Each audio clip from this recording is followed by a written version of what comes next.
Kia ora ne Scoop whānau, and welcome back to the Sporting Scoop. My name is Toby, and in today's episode, I'll be wrapping up everything from day 5 at the Glasgow Commonwealth Games. In the first game of the day, we had the Jamaican Sunshine Girls scrape past a very defiant Scottish Thistle side, winning that one 45 to 43. In match 2, we had the English Roses have a dominant performance over the Tongan Tala side, winning that one 94 to 32.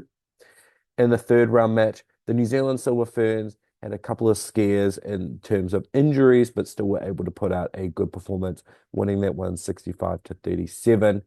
And then the final game of the day, we had the Australian Diamonds winning that one 57 to 47 against the South African Proteas.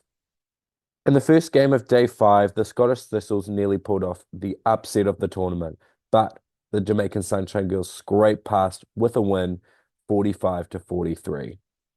A messy first quarter from both sides saw neither side have any consistency in attack. At one end, the Sunshine Girls were smothering on defence with every ball contested.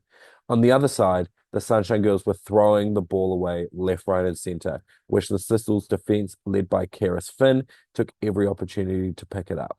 After a 15-9 first quarter to the Sunshine Girls, the Thistles found another gear in the second and third quarter, leaving behind the B side of the Sunshine Girls, who were sloppy with the ball and inaccurate in these quarters.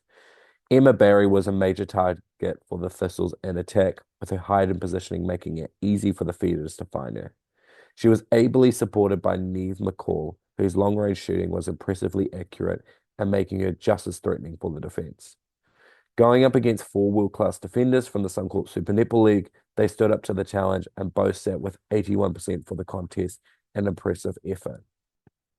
After a slick attack and an impressive defensive effort, the Thistles won the second and third quarters, tying the game at 35 each at the end of the third quarter. In the end, the experience of the Sunshine Girls prevailed in the dying minutes, with a determined defensive trio of Latanya Wilson, Jodie Ann Ward, and Shamira Sterling Humphrey dismantling the Scottish attack. While at the other end of the court, 19-year-old Azara Wilmot stood up for the Sunshine Girls, being their bulk shooter, and as the game went along, she got stronger and used her strong hold and body positioning to make it easier for the feeders to feed her the ball in the circle. Hannah Layton was my player of the match with 15 goal assists, 3 gains, and 2 intercepts. She was a crucial link in the middle for the Scottish Thistles. I mean, my mind's slightly blown. I think to even come within 2 of the team that's top 4, top 5, I think we're 3rd in the world, and we're 10th is absolutely incredible. We went into that game today knowing it was going to be a really, really hard fight. I don't think we even expected it to be that close, but there we kept pushing and we won the middle 2 quarters and drew the last quarter, and I think that's absolutely incredible from us. Yeah, look, I think for me, maybe it's a little bit of Aussie in me, but I don't like to lose, and so my attitude is, well, why not us today? And so I brought my tissues because I was worried I was going to get emotional.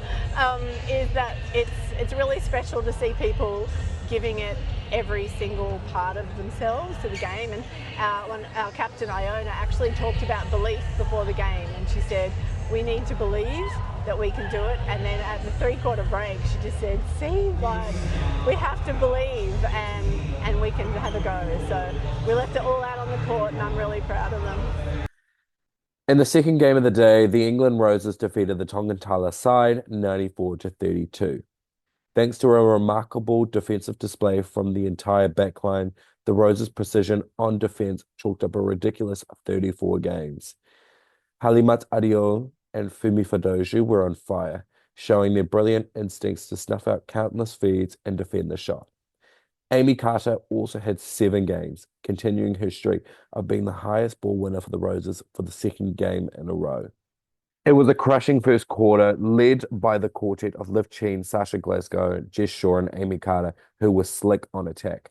But after some stutters in the second quarter, the inclusion of Lois Pearson at wing attack and Ella Clark at goal attack brought more energy and flair, helping them continue to build a strong performance as the game went along. Despite trailing significantly, Tonga never appeared defeated. The flair and smart passing game from Marie Payne was amazing to watch, in connection with Unique Pallavi's strong scoring performance where she went 27 from 30. In defence, the Tala created more opportunity for themselves by increasing their aggression when protecting their territory in the second half. Generating 10 gains and forcing 9 turnovers will be something they'll be proud of going up against such a strong opposition. I think it's just the island flair in us, just having that hungriness for the ball, always getting to every little loose ball, doing the 1%ers, and yeah, I think just dying hard for our own country, and that's what we are and how we're built up. Yeah, South Africa are a great team. They have that flair, that speed, and I think we're really competitive with them. We know what they normally do. I know they have really strong players, but it's also focusing on what we can do against them and what our plans are and how amazing we are, because sometimes you can get too into like trying to nitpick all the little bits and you forget about what your strengths are. So we just need to remember what our strengths are. We've got solid players in our team that if one person comes on, the next person can come on and do a just as good job. In the third game of the day, the New Zealand Silver Ferns beat the Welsh Feathers 65-37, but sadly suffered 2 casualties, worsening their Commonwealth Games gold medal hopes. The first half was good netball from the Silver Ferns, despite a line that hasn't seen much game time at this level. Martina Salmon played the first half at goal shooter and provided good variety in the position. The Silver Ferns were smothering in defence, with a quartet of Catherine Hall, Kartenberger, Kate Heffernan and Maddie Gordon, limiting the Welsh Feathers to single digits in each of the first and second quarters. However, after a rolled ankle to Georgia Heffernan in the second quarter and a knee injury to Catherine Hall at the beginning of the fourth quarter, the Ferns looked out of sync in the second half. Provided by a stronger offensive penetration by the Welsh Feathers, who broke down New Zealand's zone defence and were able to rely on the height and accuracy of Georgia Rowe, who went 18 from 19 for the game. And despite her own knee injury, Bethan Dyke was sensational for the Feathers, with 12 goal assists and 15 centre pass receives in our wing attack. Kate, comfortable win for the Silver Ferns tonight. What were your key takeaways from the game? Yeah, it was definitely still a tough battle out there.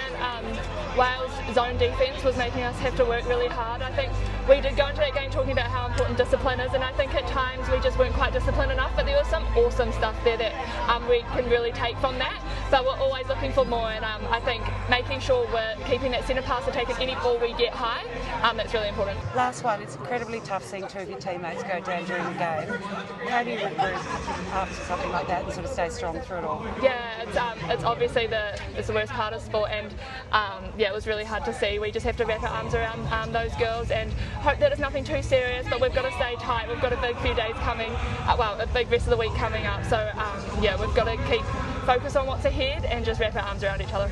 Yeah, exactly that. I think we were really pleased with the second half. I think we were really close in that last quarter in particular, but disappointed with the first half. I think we knew what we were coming up against. We really wanted to try and control the tempo and keep possession of the ball, which we didn't do as well in the first half. But defensively, I think we won enough ball. I think pleasing that in the second half we were able to do that. In the final game of day 5, the Australian Diamonds were challenged for the first time this tournament by a defiant South African Proteas side, winning that game 57-47. The first quarter was scrappy, with neither side being able to build momentum due to a crushing defence and a few nerves on attack. The Australians scraped past, winning the first quarter by a goal, but the Proteas defence was wearing them like backpacks the entire time. Coach Jenny Van Dyke made changes to the goalkeeper position heading into the second quarter, a change I believe completely unravelled the side's momentum. The Diamonds came out in that second quarter clinical and easily broke down the defensive structure enforced by a shorter defensive duo of now Carla Pretorius and Sam-Marie Visser. The connection between Liz Watson and Sophie Garbin was unbreakable, giving the defensive end confidence to attack. Courtney Bruce ate every long ball up for breakfast, leaving the Proteas side clueless on how to score, with Bruce finishing the game with 5 gains, 4 intercepts, and 4 deflections. When Nicola Smith returned to the court, the Proteas defence gained a new lease of life. She was crucial in shutting down the easy high ball into Sophie Garbin, forcing the Australian attackers to work to circle edge. Smith finished the game with 4 games, 2 intercepts, and 2 rebounds, a major highlight for the side tonight. This substitution, combined with the new strategy of being patient on attack, creating 2 options to the ball, and the short, sharp attacking movements, brought the Proteas back into the game. A competitive second half saw the Proteas win the third and tie the fourth quarter. The Diamonds, while slick, definitely were challenged. Kira Austin's shooting percentage was at 65%, so she'll look to avoid repeating that in future games. They also turned over the ball 11 times, while the Proteas side gained the ball 11 times. So they'll be looking to be a bit more consistent heading into those medal games. Yeah, we always knew that South Africa were going to be a formidable side, and obviously having Elle in that goal shooter position, she is an incredible shooter, and she proved all SSN what she's capable of. So yeah, a really tough game, but the kind of game we want leading into finals for sure. And an outstanding game by yourself personally? Oh yeah, happy. Really happy with my first half. I think obviously an adjustment and a learning for me is that they probably put the ball in a lot quicker in that second half. So what can I do to change my game? But yeah, happy with my efforts today. I think I'm really proud of the team of how we just built throughout the game. Especially the last quarter, how we just turned ball and converted it into a goal. So I'm really proud of the girls. They had a bit of work to do still. How we finish off the game? But yeah, put up a good fight. Well, you won the second half, which is pretty impressive. Yeah, that's what we're here for. We want to win.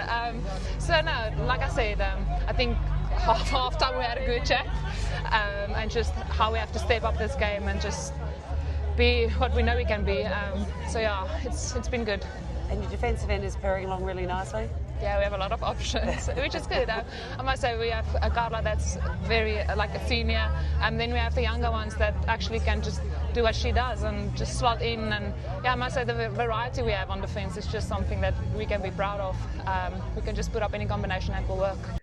Well, that's a wrap, Netball Scoop whānau. Thank you so much for joining us today. Day 5 was a big day, and Day 6 promises to be an even bigger day. 6 games, 6 tight contests, we hope.